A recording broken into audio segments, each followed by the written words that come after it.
जय हिंद दोस्तों, कैसे हैं आप लोग। आज हम ईमर्स भर्ती से जुड़े 4 पॉइंट लेके आए हैं।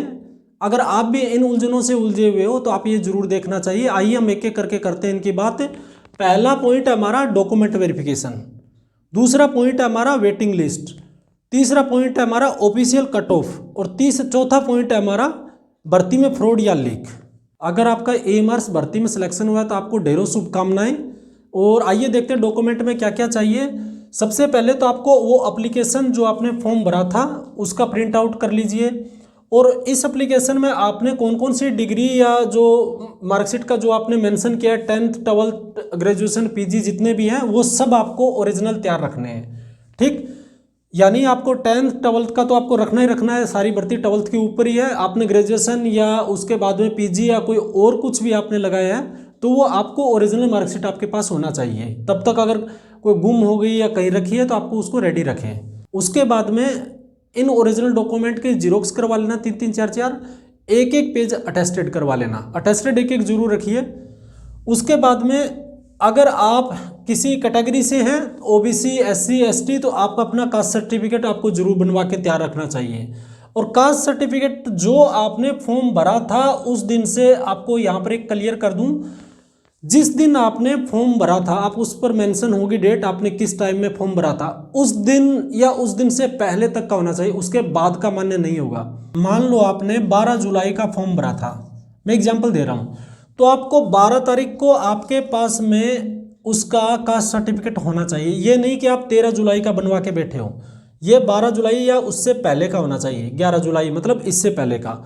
ये एक विशेष ध्यान रखना, नहीं तो वहां पर जाके आप डॉक्यूमेंट में वहां से बाहर कर दिए जाओगे, यानी आपको दोबारा जाना पड़ेगा उसको ठीक कराने के लिए। अगर आप गवर्नमेंट एम्प्लॉय हो तो एनओसी नो ऑब्जेक्शन सर्टिफिकेट आपको बनवाना ही पड़ेगा, क्योंकि उसके बिना आपको वहां से ना रिलीव करेंगे और ना ही आपको आगे ज्वाइनिंग दी जाएगी। आपकी पुलिस वेरिफिकेशन होगी तो भी आपको दिक्कत आ जाएगी। इसलिए आप जिस भी डिपार्टमेंट में हैं, आपका एमआरएस भर्ती में आपका सिलेक्शन हुआ है तो आप एनओसी का प्रोसेस कर सकते हैं, एनओसी ले सकते हैं, बनवा सकते हैं। एनओसी एक दिन में बनने वाला खेल नहीं है।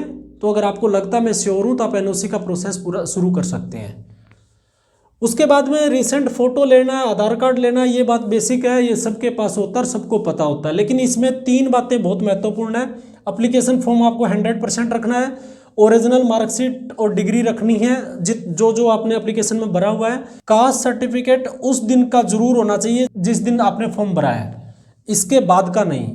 वेटिंग लिस्ट अगर रिजल्ट के साथ में वो 5% 10% वैकेंसी का अगर दे देते तो बात क्लियर ही हो जाती। देखिए, अगर रिजल्ट के साथ 5% 10% जितने भी वेटिंग देना चाहिए था तो वो दिया नहीं। अब क्या, अब हम एक बार वेट कर सकते हैं किसका, डॉक्यूमेंट वेरिफिकेशन होने दीजिए। डॉक्यूमेंट वेरिफिकेशन होने के बाद में हमें 3 बातों का पता चल जाएगा। पहला ये, कितने ऐसे कैंडिडेट हैं जिन्होंने सक्सेसफुली अपना डॉक्यूमेंट वेरिफिकेशन करा लिया। दूसरा ये, कितने ऐसे हैं जिनमें कुछ त्रुटियां कमियां हैं डॉक्यूमेंट में जिनको रिटर्न कर दिया। तीसरा ये है कि कितने ऐसे कैंडिडेट हैं जिन्होंने डॉक्यूमेंट वेरिफिकेशन के लिए गए नहीं। इसका मतलब ये है कि वो अगर नहीं गए हैं तो शायद ना जाएं। उससे हमें मोटा मोटा इतना जरूर पता चल जाएगा कि कितने की वेटिंग तक आ सकती है अगर बोर्ड नहीं देता है तो वेटिंग लिस्ट। ठीक, तो वेटिंग लिस्ट का काम बोर्ड का है। आप ज़्यादा मत सोचो। वेटिंग लिस्ट में अगर आपका नाम भी आ जाएगा तो आपको क्या करना है, डॉक्यूमेंट ऑलरेडी ऑलमोस्ट सबके ठीक रहते हैं, तो फिर वेटिंग लिस्ट में आप, मुझे नहीं लगता कि आपको ज़्यादा सोचना चाहिए या ज़्यादा इसके ऊपर फोकस करना चाहिए। आप जो कर रहे हैं, जो पढ़ रहे हैं या जॉब कर रहे हैं तो आप कीजिए, क्योंकि वेटिंग लिस्ट में आएगा तो उसके बाद में उसका प्रोसेस होगा तो उसमें टाइम मिलेगा आपको। तो वेटिंग लिस्ट में आप ज़्यादा मत ध्यान दीजिए, क्योंकि वेटिंग लिस्ट का जनरली वो उनके साथ दे देते हैं। जब रिजल्ट देते हैं तो उनके साथ दे देते हैं। जब उन्होंने नहीं दिया तो वो क्या खेला खेलेंगे तब उसके बाद ही पता चलेगा ना। तो अब आप इसके ऊपर इतना फोकस ना करें। तीसरा पॉइंट है official cut off. Official cut off का फिलहाल किसी को नहीं पता है। जिन बच्चों का सिलेक्शन हुआ है उसके आधार पर सब आइडिया लगा रहे हैं कि कितनी गई है कितने की नहीं गई है। या तो 2-4 दिन में आयोग पब्लिश कर देगा कट ऑफ को। अगर नहीं करता है तो आप आरटीआई लगाइए। आरटीआई के थ्रू भी आपको पता चल सकता है। आपको कुछ ना कुछ जवाब जरूर देंगे। हो सकता है वो कट ऑफ आपको दे दें, पूरा चांस है कि आपको कट ऑफ आरटीआई में दे दें। अगर नहीं देते हैं तो आप उसको रिटर्न में आपको कुछ ना कुछ वो जरूर लिख के देंगे। उससे आपको पता चल जाएगा कट ऑफ क्यों नहीं दे रहे हैं और क्या बात है। ऐसे कट ऑफ का अब एग्जाम हो गया है। मेरा तो ये मानना है कि अगर आपका सिलेक्शन नहीं हुआ है तो आप कट ऑफ खेलने में अब इतना ज़्यादा फायदा नहीं है, क्योंकि ये अंतिम पड़ाव में आ गए हैं। अगर कोर्ट में ये भर्ती का फैसला आना होगा उस दिन अगर कोई बात होती है तो ठीक है, नहीं तो आप तब तक देखिए। चौथा पॉइंट है पेपर में फ्रॉडबाजी या पेपर लीक, ऐसा कुछ बार बार वीडियो पर कमेंट कर रहे हैं कि पेपर लीक है या पेपर में फ्रॉडबाजी हुई है, कुछ ऐसा हुआ है। तो देखिए इसके लिए दो बातें हैं दोस्तों।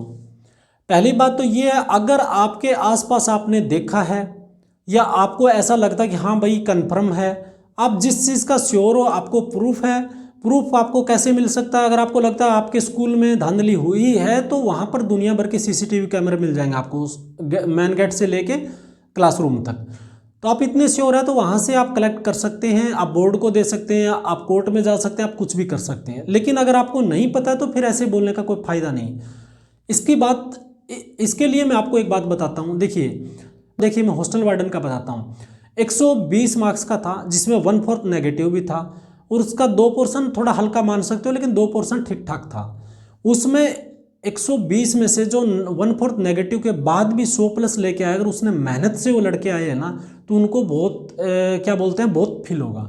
अगर आपका नहीं हुआ है और आप इस चीज़ को इसके बहाना ढूंढ रहे हो तो ये बात तो गलत है। अगर आप सच में आपको पता है कि ये फ्रॉडबाजी हुई है, इसमें पेपर लीक हुआ है, ऐसा हुआ है, तो आप सॉलिड इसका कदम उठाएं, और उसका आप जहाँ से लगता है कि यहाँ से हुआ है तो वहाँ से अगर आपको कोई सोर्स मिलता है किसी भी रूप का तो उसको दुनिया के सामने लेके आए। और जब सामने लेके आओगे तो आपके साथ एक नहीं 1000 खड़े मिलेंगे कि आपके साथ लड़ने के लिए। अगर हुआ है, आपके साथ अन्याय हुआ है, तो आप ज़रूर इसकी आवाज़ उठाएं। आपको जहाँ से सोर्स मिलता है उनको कलेक्ट कीजिए, बोर्ड के सामने पुट कीजिए या आप कोर्ट में पुट कीजिए, कहीं भी करिए, आपको जस्टिस मिलना आपका हक है। और आपको नहीं पता है, आप ऐसे ही टममटोल कुछ कह रहे हो तो फिर तो गलत बात है, क्योंकि जिनका सिलेक्शन हुआ है और वो इतनी मेहनत के बाद गए हैं तो फिर उनको बहुत ज़्यादा ऐसा लगेगा कि हमने इतनी मेहनत की और लोग हमारे पीछे ऐसे भी बोल रहे हैं। आप 4 काम कीजिए, सिर्फ 2.5 महीने 4 काम कीजिए। आपका अगर इस पेपर में 80 या 80 से अबव है तो आपको कोई रोकने वाला नहीं, आपको आराम से जॉब मिल सकती है, क्योंकि वैकेंसी आगे ठीक ठाक एग्जाम होने हैं। सिलेबस को कवर कीजिए, रिविजन कीजिए, प्रीवियस क्वेश्चन कीजिए और प्रैक्टिस सेट कीजिए। ये 4 काम आप करते रहिए, आपका सिलेक्शन कोई रोकने वाला नहीं है। नहीं तो फिर आप भी यहीं पर कट ऑफ खेलते रहोगे। जिनको जॉब लेनी थी वो ले गए, आप वेटिंग देखते रहोगे। अक्सर वेटिंग ही रह जाती है। तो आप इस चक्रों में ना पड़े, तो आप एमआरएस के चारों तरफ घूम के मत रह जाइए। अगर आप इस चैनल पर पहली बार वीडियो देख रहे हैं तो चैनल को सब्सक्राइब करना बिल्कुल ना भूलें, क्योंकि यह एमआरएस से जुड़ी हर वो छोटी से छोटी अपडेट जो ऑथेंटिक है वो सबसे पहले दी जाती है। तो आप हमारे साथ जुड़े रहिए, और जो भी ऑथेंटिक न्यूज़ मुझे मिलेगी आपको सबसे पहले बता दिया जाएगा। आप इतना विश्वास रखिए, यहाँ पर एक रत्ती भर भी मिलावटी कोई न्यूज़ नहीं दी जाएगी कि आपको उसके लिए आपको रिझाया जाए। तो मिलते हैं अगली अपडेट के साथ, तब तक के लिए जय हिंद जय भारत।